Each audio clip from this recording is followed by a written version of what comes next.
Welcome everyone to Whimsy Woven Stories. Here, we explore gripping tales of real-life twists. Join our storytelling community. I should have known this was coming. In fact, I did know. The second I got the invitation to my brother Nathan's wedding, I felt that familiar weight settle on my chest. It wasn't an invitation. It was a summons, a carefully crafted script where everyone had a role. Nathan was the golden child, and I was the family disgrace. But I came anyway. Not out of hope. Not because I longed to be accepted. Not even to support my brother. I came because I had a plan. But before we get to that, let me tell you how I got here.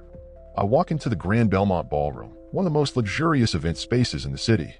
A crystal chandelier hangs from the ceiling like an elaborate reminder of just how much money my family has. Tables are set with gold-rimmed plates, white flowers, and the finest wine money can buy. Everything is extravagant. Over the top. Exactly what Nathan and my parents, Charles and Rebecca, live for. I take a deep breath, trying to steady myself. I don't belong here. I never have. Ryan. The voice cuts through the air like a blade. I turn and see my mother, Rebecca, standing by the entrance. Her gold sequin gown hugs her thin frame, her hair styled to perfection, not a strand out of place.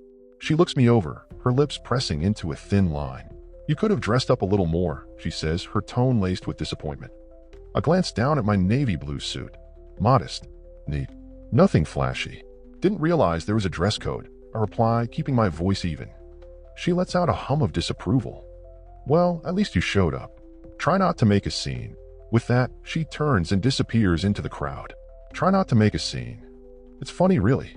As if I've ever been the one causing problems. As if I've ever been the one seeking attention. I navigate through a sea of socialites, investors, and family friends, exchanging half-hearted nods and fake smiles.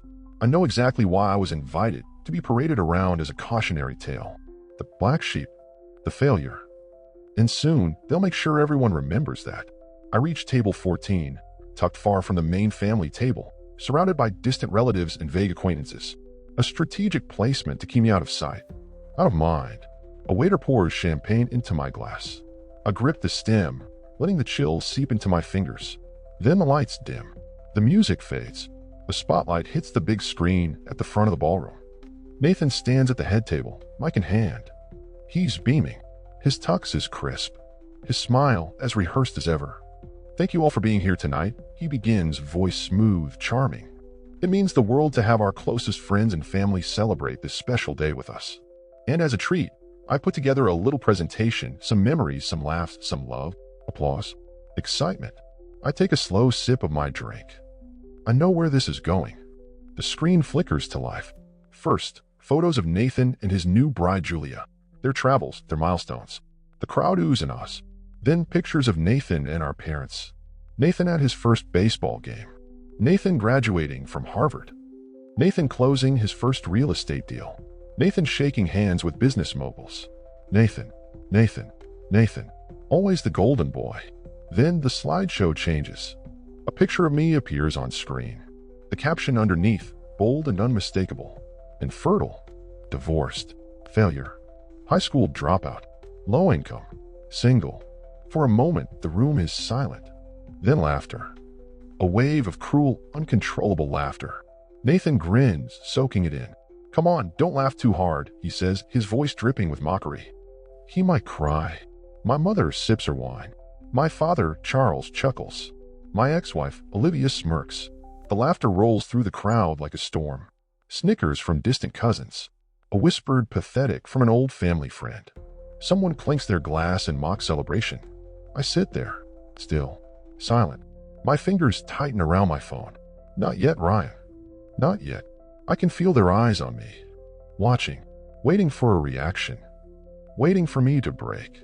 Waiting for me to confirm everything they've ever said about me. But I don't break. Because what they don't know is, this is exactly what I was counting on. Nathan keeps talking, but I barely hear him. His words blur into the background noise of my pounding heart, the static in my veins. I glance at the screen one last time, committing the image to memory. Then I take out my phone. I press a button. My voice is calm, even. Begin. The room goes silent. It happens almost instantly. The screen glitches. The slideshow stops. Then a new image takes over. Bold white letters under the spotlight. Breaking free. The reality of emotional abuse by family. The laughter dies instantly. Confusion spreads across the room like a chill. I watch as my mother lowers her wine glass. My father stiffens. Olivia frowns. Nathan's confident smile falters. People begin to whisper, shifting in their seats. Then, a notification appears in the corner of the screen. Live viewers, 200. 400. 60,000. The numbers skyrocket. A message flashes across the screen, bold and undeniable. A comment from Olivia's fiancé. The evidence is gathered. The legal team is standing by. You are not alone anymore. I look up, meeting Nathan's stunned eyes. And for the first time in my life, I see it. Fear. Real, undeniable fear. I exhale. Steady. Slow. Let's begin, shall we? And just like that, the power shifts. For the first time in my life, I hold a mic. The irony is, for years, they thought I was nothing. And maybe at one point, I believed it too. After all, when the people who are supposed to love you constantly remind you of your failures, it's easy to start believing them. It's easy to accept that maybe you really are the worthless, weak, good-for-nothing disappointment they say you are. For a long time, I let their words define me. I let Nathan's success overshadow me. I let my father's disapproval shape me. I let my mother's cold indifference break me. And worst of all, I let Olivia betray me, take everything, and still convince me it was somehow my fault. But not anymore. Because what they don't know, what they never even cared to ask, is that I stopped being the failure they painted me as a long time ago. And tonight, they're about to learn exactly who I've become. To my family, I'm a low-income divorced office clerk barely scraping by in a dead-end job. That's the version of me they chose to believe. But in reality, I run Breaking Free, a global online community for survivors of emotional abuse. What started as a simple anonymous blog 3 years ago has grown into a YouTube channel with millions of subscribers, a nonprofit with real-world impact, and a worldwide movement helping people escape toxic environments, just like the one I grew up in. And they have no idea. My father, Charles Carter, built a real estate empire from nothing. My mother, Rebecca Carter, is a high society icon of elegance and influence. My brother, Nathan Carter, followed their footsteps, Harvard-educated, wealthy, engaged to a woman from another powerful family. They are the perfect Carter family. And I'm the stain. They never once asked about my life. Never once wondered what I was doing. Never once checked to see if I had something valuable to offer the world. And because they never cared to know, they never saw what I was building. They never saw the thousands of survivors who found strength through my videos. They never saw the letters I received from people who left abusive homes because of my guidance. They never saw the conference stages I stood on, speaking about resilience. They never saw the best-selling book I published under a pen name, the one that became a lifeline for so many who had been told, just like me, that they were nothing. They never saw me. But tonight, for the first time, they will. Because the plan I've been waiting to unleash? I didn't just walk into this wedding reception unprepared. I spent 2 years gathering evidence. Recordings, emails, financial records, all of it. I worked with lawyers, therapists, and experts in emotional abuse to build a solid case. I connected with people from my online community, many of whom knew this exact kind of pain, many of whom were watching me live right now. I didn't just come here to take a stand. I came here to win. And as I glance down at my phone screen, watching the viewer count skyrocket, I feel something I haven't felt in years: power. Not the kind that comes from money, status, or manipulation, the kind my family worships, but the kind that comes from knowing your truth, from standing in your own strength, from no longer being afraid. The first signs of panic shift the energy. It's palpable. People are staring at the giant screen behind Nathan, trying to understand what's happening. I see my father's jaw tighten, his fingers gripping his glass of scotch. I see my mother's posture stiffen, her eyes darting toward my phone as if she already knows this is my doing. I see Nathan's grin fade, confusion flickering across his face, before something else takes its place: unease. And then the first message pops up on the screen.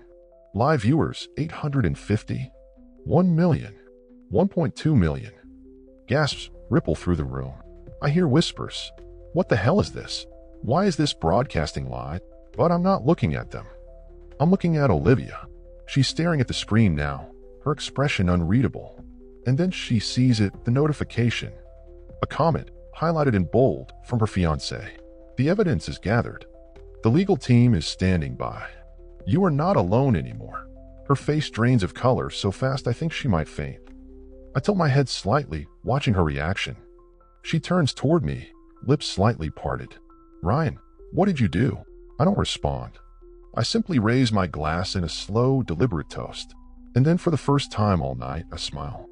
The truth will be heard. The murmurs grow louder.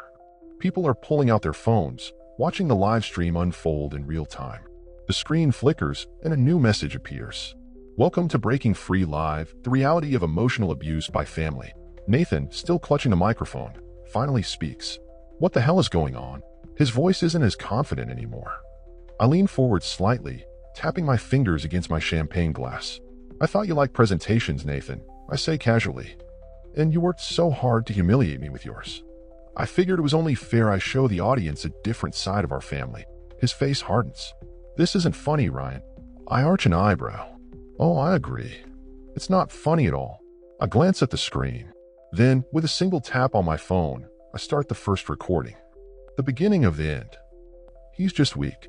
He never had what it takes to be a Carter. We should have cut him off years ago. The voice booms through the venue speakers, Charles Carter's voice. My father. The room goes deathly silent. I take my time, watching their reactions. Rebecca's hand tightens around her wine glass. Nathan's fingers curl around a microphone, his knuckles turning white. Olivia flinches. My father finally looks worried. The silence stretches. Then I press play on the next recording. Ryan is a disappointment. He's infertile. He's weak. He's a failure. I don't even know why we still invite him to family events. Nathan's voice. I turn to him, watching the sweat bead on his forehead. You were saying? I ask. Nathan takes a step toward me, his voice low, dangerous. Turn it off. Now. I tell my head. Why? Are you ashamed? You weren't ashamed when you said it. He lunges for me, but I don't move. Because I don't have to. Not when I have 1.5 million people watching. Not when I hold all the power now. And as I look around the room at the cracks forming in their perfect world, I know one thing for certain. They will never silence me again. I always wondered what it would feel like to hold the power in this family. To sit in a room full of people who spent their lives belittling me, ignoring me, and dismissing me, and watch their world shatter in real time. Now I know. And let me tell you, it feels incredible. The room falls apart the second my father's voice blares through the speakers. The energy in the ballroom shifts. I watch it unfold like a slow-motion car crash. Nathan's expression darkens, his confident smirk replaced by something dangerously close to fear. My mother Rebecca stiffens, her hand frozen midair as she sets down her wine glass. Olivia is gripping the tablecloth so tightly her knuckles have turned white. And my father, the great Charles Carter, the man who always controls the room, looks like he's about to be sick. The guests are murmuring now. I hear scattered whispers. What the hell is this? Did Charles really say that? Are we being recorded? My phone buzzes in my palm. The live stream counter surges. 1.6 million viewers. 1.7 million. 2 million. This isn't just a scandal. This is a public execution. And I'm the one holding the blade. Nathan's panic sets in. He slams his microphone down and storms toward me, his expensive wedding tuxedo wrinkling with every frantic step. Ryan, his voice is raw with rage. Turn that off. I look at him, tilting my head slightly like I'm genuinely considering it. Then I smirk. Why? Feeling exposed. His jaw clenches. You don't know what you're doing. I lean back in my chair, tapping my fingers lazily against my phone. Oh, I know exactly what I'm doing, little brother. I'm just wondering how long you can keep up the act before the bride walks out. That does it. Nathan lunges for me. But I don't move. Because I don't need to. Security gets to him before he reaches me. 2 men in sleek black suits grab him by the arms, stopping him mid-charge. You're embarrassing yourself, Nathan, I say, keeping my voice steady. That's my job, remember? The crowd erupts in scattered gasps. Nathan struggles against the guards, his face red with rage. You smug little. I press another button. The next recording begins. Ryan was a mistake. It's my mother's voice, Rebecca Carter. The woman who spent her whole life curating the perfect image, the perfect family, the perfect lies, is suddenly the center of attention in the worst way possible. We should have never had him. He's nothing like Nathan. Nathan is strong. Nathan is successful. Ryan is just pathetic. The room erupts into chaos. I hear someone drop their glass. A sharp shattering sound follows. A few guests gasp. Others stare at my mother in horror. But the best reaction? Julia, Nathan's bride-to-be. Her jaw is clenched, her hands trembling at her sides. She turns to my mother, voice deadly calm. You said that about your own son? Rebecca blinks rapidly, her breath shaky.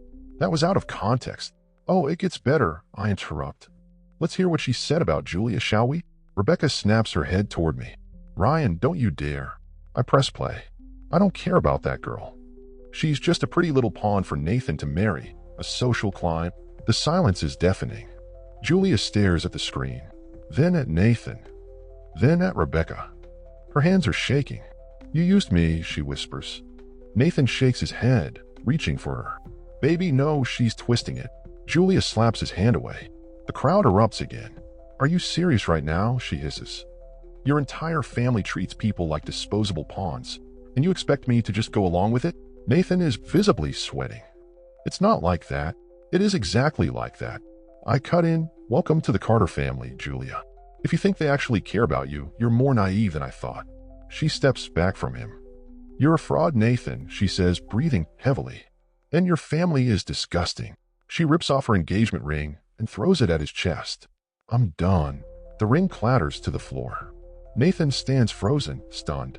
And the wedding is over. I barely have time to enjoy the moment before my father finally snaps. Enough. Charles roars, slamming his hands on the table. The entire ballroom flinches. He glares at me, his face red, eyes burning with pure hatred. You think this makes you powerful, he seethes. You think ruining your family's reputation makes you a man? I look him dead in the eye. No, I say, voice steady. I think surviving you made me a man. The guests aren't whispering anymore. They're watching. Waiting. I stand up from my chair, then press one final button, the final blow. Charles Carter has been under investigation for financial fraud for the past 6 months. The room erupts into chaos. I can barely hear over the collective gasps, the murmurs, the panic. On the screen, emails, transactions, and leaked documents flood in, evidence of my father's illegal dealings. My father's face turns a sickening shade of pale. The last time I saw him look this terrified, I was 10 years old, clutching a report card with a single B+ on it. He'd call me useless, a disgrace, a stain on the Carter name. Now he's the disgrace. Now he's the failure. And me? I'm just getting started. The wedding is officially ruined. Nathan's fiancée has walked out. My mother is humiliated beyond repair. My father is facing legal and financial collapse. And me? I'm walking out of this ballroom with my head held high. I glance at my phone one last time. 2.5 million viewers. That's 2.5 million people who finally know the truth. I exhale slowly, feeling something I never thought I'd feel. Relief. For the first time in my life, I'm not the failure. For the first time in my life, I am free. And as I turn to leave, my father shouts after me. One last attempt to control me.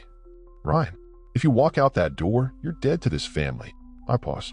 Then, without turning around, I say the words I should have said years ago. I was dead to you a long time ago. And with that, I step into the night, never looking back. I walk away from the wreckage of my brother's wedding reception. But I'm not done. Not yet. Destroying the illusion of my family's perfection was only step one. Now it's time for something else. Justice. For years, they mocked me, humiliated me, discarded me like I was nothing more than an afterthought. Tonight, I'll make sure they never forget my name. The ballroom is in chaos. Nathan stands alone, tuxedo wrinkled, his ex-fiancée's engagement ring still lying on the floor. My father, Charles, is red-faced and seething, barely holding it together as his business associates step away. My mother, Rebecca, has her hand over her mouth, eyes darting around the room looking for an escape. I could walk away now. Let the damage settle. Let them spend the next few weeks trying to piece their shattered reputations back together. But that wouldn't be enough. Because there's one last lie that still needs to be unraveled. And I know exactly how to do it. I turn around, stepping back into the ballroom. The murmurs die instantly as I reappear. Nathan sees me first, his face twists with hatred. But there's something else in his eyes now. Fear. Good. I walk back to my seat, pick up my champagne glass, and take a slow sip before I speak. Now that we've had a little intermission, I say, voice steady, let's get to the main event. Nobody moves. I press a button on my phone, and the next recording begins. I never loved Ryan. He was just convenient. The room goes completely silent. I don't even have to look to know Olivia. My ex-wife has just gone pale. The recording continues. I mean, come on, he's infertile. He's weak. I needed a man who could actually give me a future. Someone like Nathan. Gasps ripple through the guests. I turn to my brother and smile. You know, I say, swirling the champagne in my glass, I always wondered why Olivia seemed so comfortable at our family gatherings. Nathan stiffens. His eyes dart to Olivia. My mother inhales sharply. My father's expression hardens, but he doesn't say a word, because he knows. The betrayal wasn't just Olivia. It was all of them. The next message pops up on the screen. A text conversation between Olivia and Nathan. Olivia, I hate sneaking around, baby. I wish we didn't have to hide it. Nathan, just hold on a little longer. Ryan will break soon. He's too weak to fight back. Olivia, I don't even care if he finds out. He's pathetic. He'll just blame himself like always. Nathan, I know. That's why it's so easy. I let the words sink in. Let the reality settle over the room like a heavy fog. My mother shakily lowers her wineglass. My father finally speaks. You slept with your brother's wife? His voice is low. Dangerous. Nathan opens his mouth, but no words come out. And Olivia? She looks like she wants to vanish. I should feel pain. I should feel betrayed. But the truth is, I've known for a while. I just wanted to hear them admit it. I lean forward, resting my arms on the table. So tell me, I say casually, was it worth it? Nathan finally snaps. This is ridiculous, he shouts. You're just trying to ruin my life because you're jealous. Jealous. I repeat, raising an eyebrow. Of what? Your failed engagement? Your crumbling reputation? Your fraudulent business? Nathan slams his fists on the table. You don't deserve to be here, he snarls. You've always been pathetic. You're nothing. You'll always be nothing. I smirk and play the final recording. The lie about my infertility. Ryan isn't infertile. Silence. A slow-building silence as the words register. The doctor said he was fine, but we had to make sure people saw Nathan as the stronger one. Ryan could never be allowed to be an equal. It had to be Nathan. It was always Nathan. It's my father's voice. I turn to Charles, watching as his entire world crumbles. And for the first time ever, he has nothing to say. My mother looks physically ill. Nathan looks like he might pass out. The guests aren't whispering anymore. They are staring at the Carters like they are something rotten. Something grotesque. Because they are. I take another sip of champagne, then finally stand up. For years, I say, voice steady, you told me I was a failure. I gesture toward the guests. You told everyone I was the disgrace of this family. I look at my father. That I wasn't strong enough. I turn to my mother. That I wasn't worth loving. I lock eyes with Nathan. That I wasn't even a real man. Then I smirk. And yet here we are. I point to the screen. The evidence. The truth. Tell me, Nathan, who's the failure now? Olivia grabs her purse and bolts. Nathan stumbles back, staring at the ground. My mother wipes her hands over her face, silent for once in her life. My father just sits there, beaten, defeated. And me? I walk toward the exit. Not as the failure. Not as the outcast. But as the man who finally set himself free. I step outside, inhale the cold night air, and let the past slip off my shoulders like a heavy coat. For the first time, I don't carry their words with me. For the first time, I am truly free. And as I look at my phone, watching the viewer count climb past 3 million, I smile. Because this time, the whole world finally knows the truth. I should be done. I should walk away. Let the weight of their shame crush them like an avalanche. But there's one last lie that needs to be burned to the ground before I leave this place for good. The biggest lie of all. The one they used to humiliate me, belittle me, make me feel like less than a man. My supposed infertility. And now, with a room in shambles, my mother in silent shock, my father completely paralyzed, my brother standing alone in the ruins of his wedding. I finally deliver the truth. And this one is going to sting for years. For years, they weaponized it against me. Ryan can't even give his wife a child. What's the point of a man like that? No wonder Olivia left him. What kind of woman would stay with a broken man? It's a shame. It's a stain on our family's name. Over and over, they said it. Whispered it at family gatherings. Let it slip at public events. Threw it in my face. Whenever they wanted to remind me how much of a failure I was. And I believed them. Because when you grow up in a house where your voice means nothing, where you are always the mistake, the afterthought, the lesser one, you stop questioning what they say. You just accept it. Until one day, you don't. Until one day, you wake up, get tested, and find out the truth. Until one day, you realize they were lying the entire time. Not just lying, hiding. I step forward, letting the tension build. The screen flashes with the next document. A medical report. The heading is bold, crisp, impossible to ignore. Patient, Ryan Carter, fertility assessment results. No issues detected. Silence. Deep, suffocating silence. Then slowly I turn toward Nathan and smile. Now this is interesting, I say, my voice calm, controlled. Because according to this, I'm perfectly fine. Nathan's expression barely changes, but his eyes flicker with something raw. Fear. Guilt. Because he knows what's coming next. And so do I. I turn back to the screen, pressing a button on my phone. A second document appears, another fertility test. But this one isn't mine. It belongs to Nathan. The heading is just as bold, just as impossible to ignore. Patient, Nathan Carter. Fertility assessment results. Severe infertility detected. I swear you could hear a pin drop in that room. Nathan freezes. The guests are staring, whispering. My father's hands are gripping the table, his face ghostly pale. My mother, for the first time tonight, Rebecca Carter, looks truly horrified. I let the weight of it settle in. Let them soak in the fact that the very thing they mocked me for, the very thing they used to destroy me, was never mine to carry. It was Nathan's. Nathan lunges forward.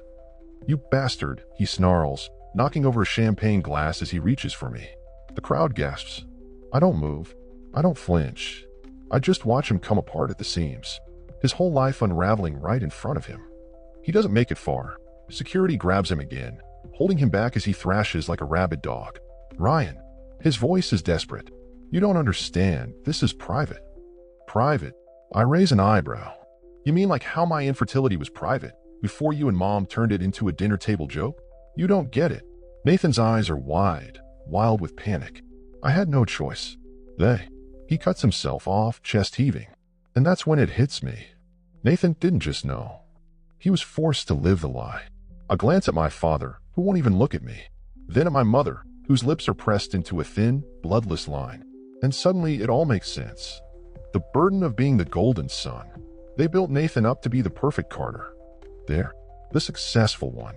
The one who would carry on the legacy. And infertility, that wasn't part of the plan. So what did they do? They switched it. They let me be the failure so Nathan wouldn't have to be. They threw me under the bus, dragged my name through the mud, ruined my reputation just so Nathan could stay on his pedestal. I exhale slowly, shaking my head. Wow, I say, my voice thick with mock admiration. You really are pathetic. Nathan yanks against the guards again. Shut up, Ryan. You let them use me, I say, letting my words slice through him. You let them humiliate me, ruin my marriage, make me feel like I was less than a man. And for what? So you could keep pretending.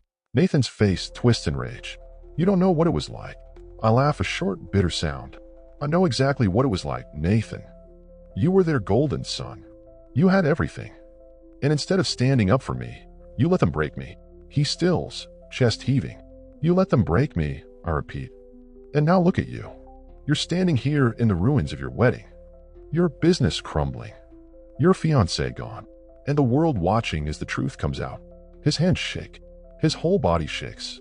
You destroyed me first, I tell him, voice low. And I survived it.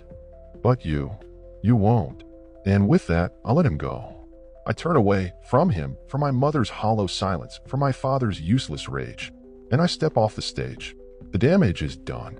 I can hear the murmurs growing louder. People are already posting, sharing, talking. I look at my phone. Live viewers, 4 million. A notification pops up. Breaking news. Scandal erupts at Carter wedding. Family secrets exposed in viral live stream.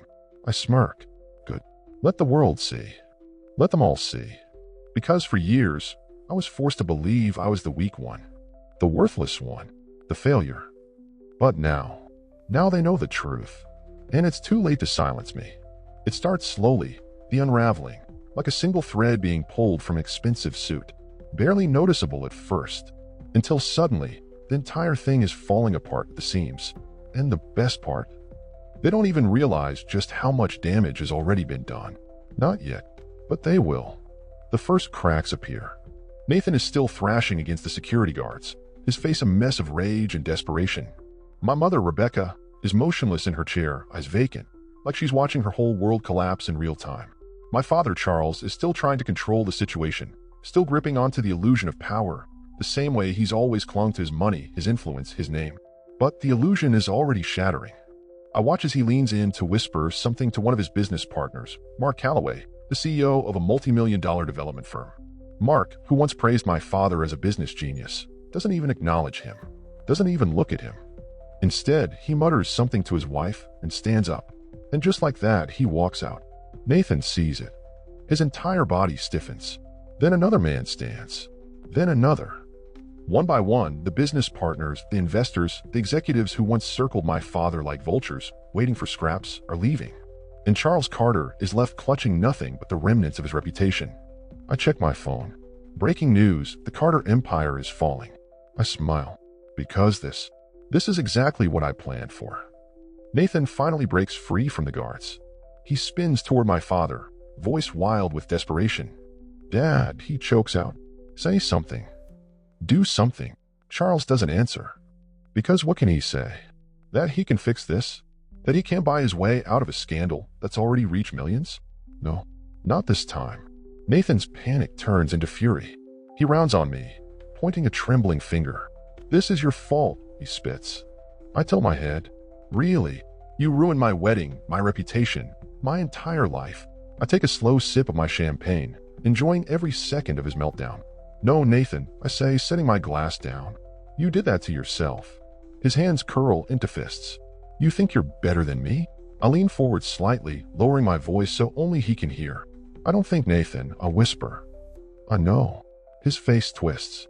He looks like he wants to lunge at me again. But there's nothing left to fight for. Nothing left to protect. Because his entire kingdom is already burning. A notification pops up on the ballroom screen. Another news alert. SEC investigation launched into Carter Properties. Fraud allegations emerge amid scandal. The crowd erupts in whispers. My father slams his hand against the table. "This is ridiculous," he barks. "There's no investigation." I let out a small chuckle. "Not yet," I say. Charles whirls on me, his face twisted with rage. "You did this." I shrug. "Let's just say I provided some very interesting documents to the right people." Nathan goes rigid. "What documents?" The screen flashes again. Emails, bank transfers, proof of embezzlement, tax fraud, bribery, every dirty deal my father thought he'd buried. And now the whole world can see. The walls close in. My father sinks back into his chair. He finally understands. It's over. Nathan's breath is coming out in short, panicked gasps. He grabs my mother's arm. "Mom, say something. Fix this." But Rebecca Carter is gone. Not physically, but in every other way that matters. She's staring at the screen, at the undeniable truth about her perfect family. And she's silent. Because she knows there's nothing left to say. Nothing left to fix. Nothing left to salvage. The business is dead. I stand up, sliding my hands into my pockets. "You had everything," I say to Nathan. "Power, wealth, privilege. And yet here you are with nothing." Nathan shakes his head violently. "This isn't happening. This isn't." "It is," I interrupt, voice steady. And no amount of lies can change that. He stumbles back, his entire body trembling. And then he bolts, right out of the ballroom, into the night, leaving behind nothing but his father's ruined empire. I glance at Charles one last time. He doesn't look at me, doesn't say a word. Because he knows. He finally knows.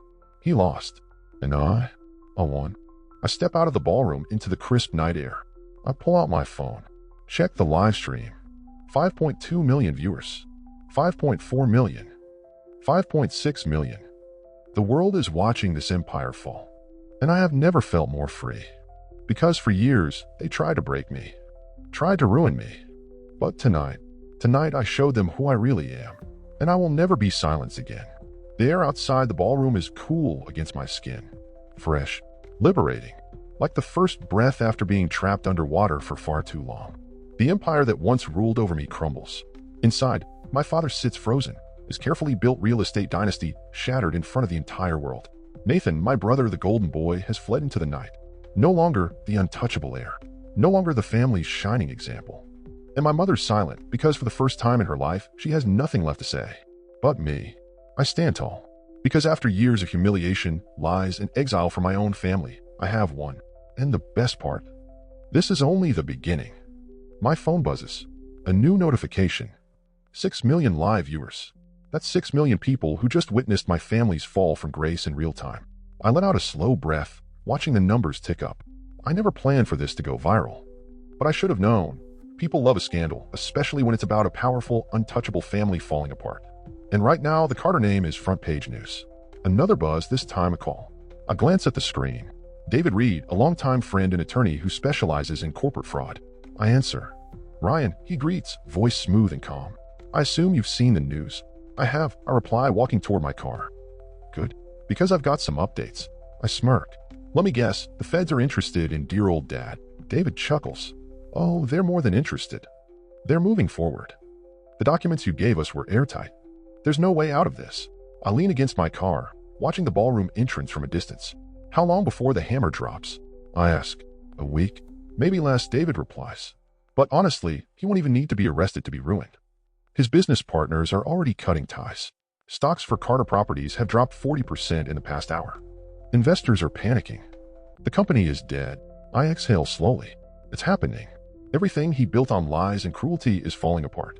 And for once, there's nothing he can do about it. I scroll through the headlines. The Carter family scandal, infidelity, fraud, and a fall from grace. Ryan Carter exposes his family in shocking live broadcast. Millions watch as SEC investigation into Carter Properties begins. What comes next? I smile to myself. The Carter name used to symbolize success, power. Now it's synonymous with corruption, deception, and downfall. I glance back at the entrance. Reporters are gathering, cameras flashing, as guests flee the ballroom like rats escaping a sinking ship. I can already imagine tomorrow's headlines. The wedding that destroyed a dynasty. Beautiful. Just as I'm about to get into my car, I hear footsteps, fast, frantic footsteps. I turn, and there he is, Nathan. His tux is disheveled. His hair's a mess. His whole body trembles with rage and desperation. You think this is funny? He spits, voice raw. I raise an eyebrow. Funny? No. Satisfying? Absolutely. You ruined my life, he snarls. I lean against the car, arms crossed. Nathan, your life was already a disaster. I just turn on the lights so everyone could see it. His breathing's ragged, his hands shaking at his sides. You don't get it, he whispers. You don't know what you've done. I tell my head, oh, I think I do. For the first time, you get to see what it's like to be me. To be the one discarded, the one humiliated, the one they never actually cared about. Nathan swallows hard, Adam's apple bobbing. You should have let it go, he mutters. I push off the car, stepping toward him. Let it go, I repeat. You spent years tearing me down.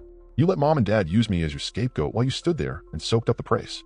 You let Olivia cheat on me with you and laugh behind my back. Did you really think I'd let that slide? Did you really think I'd take it forever?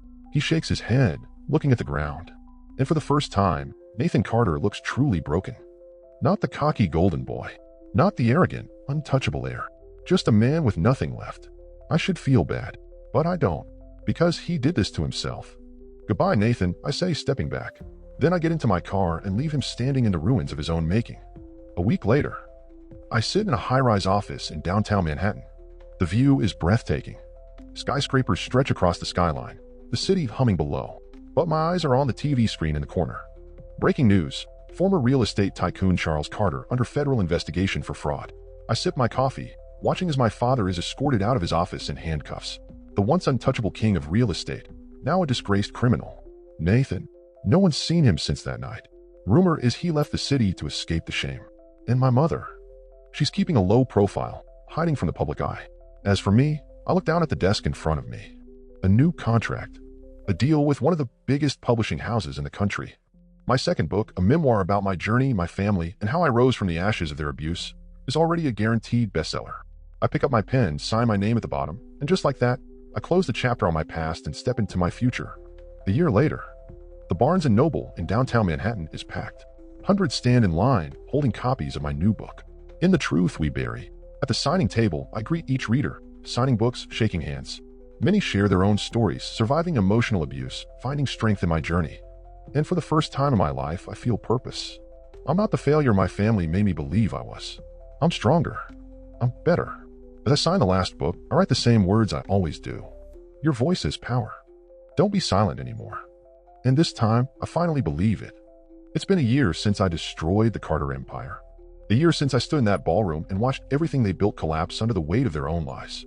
The year since I turned pain into power, humiliation into vindication. The year since I won. But standing here now in a packed bookstore, I realize this was never just about winning. It's about something bigger. It's about every person who's ever been told they're nothing. Tonight, my final message isn't for my family. It's for them. The room is electric, people standing shoulder to shoulder, gripping copies of my book like it's a lifeline. Because this isn't just a book signing, it's a movement. I sit at the front of the store. A giant banner with my face hangs behind me. I never thought I'd be here. That people would care. That my story would matter. But here I am, signing books, taking pictures, hearing stories. Because as it turns out, my story isn't just mine. It belongs to everyone who's ever been dismissed, ridiculed, broken by the people meant to love them. Now we're breaking free together. I flip open another book. What's your name? I ask. The woman in front of me shifts nervously. Amanda, she says softly. I smile. Nice to meet you, Amanda. Her eyes shine with tears. I just wanted to say, your book changed my life. I left an abusive home because of your story. I finally had the courage to walk away. A lump forms in my throat. This is why I did it. Not for revenge, not for fame, but for this. For people like Amanda. For the ones who needed a voice when they had none. I squeeze her hand and hand her the signed book. Your voice matters, I tell her. Never let anyone silence you again. She nods, tears slipping down her cheeks as she walks away.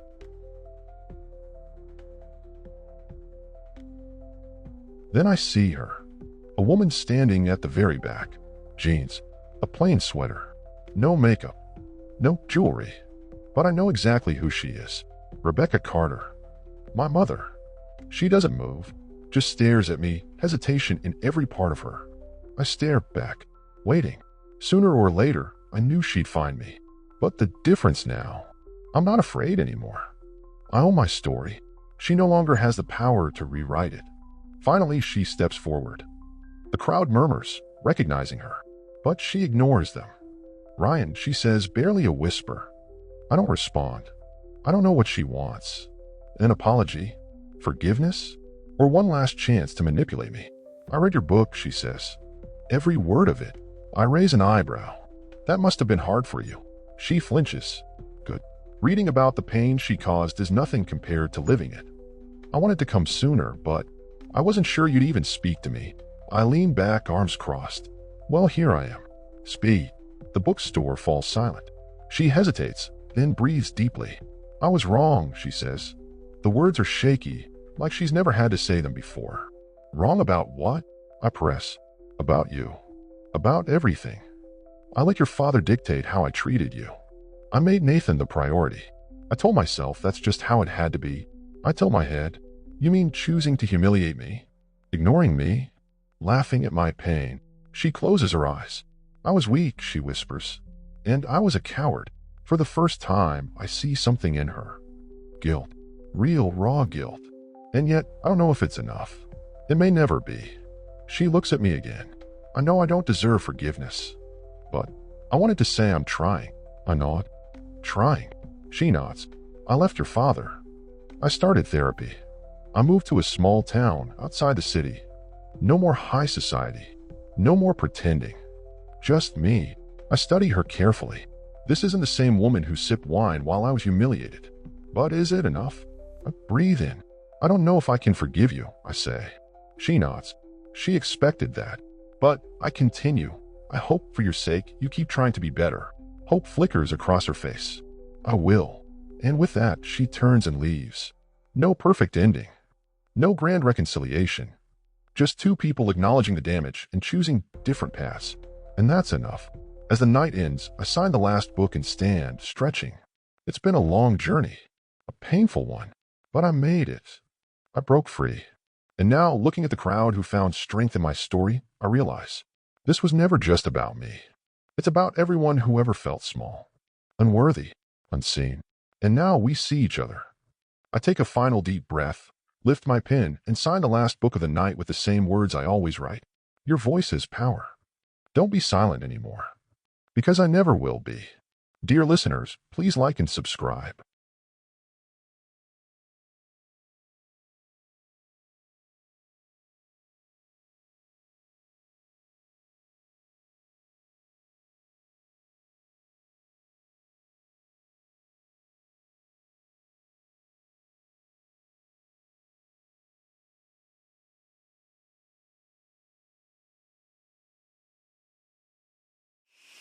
Thanks for listening. Share your opinion in comment section and also do like and subscribe to the channel.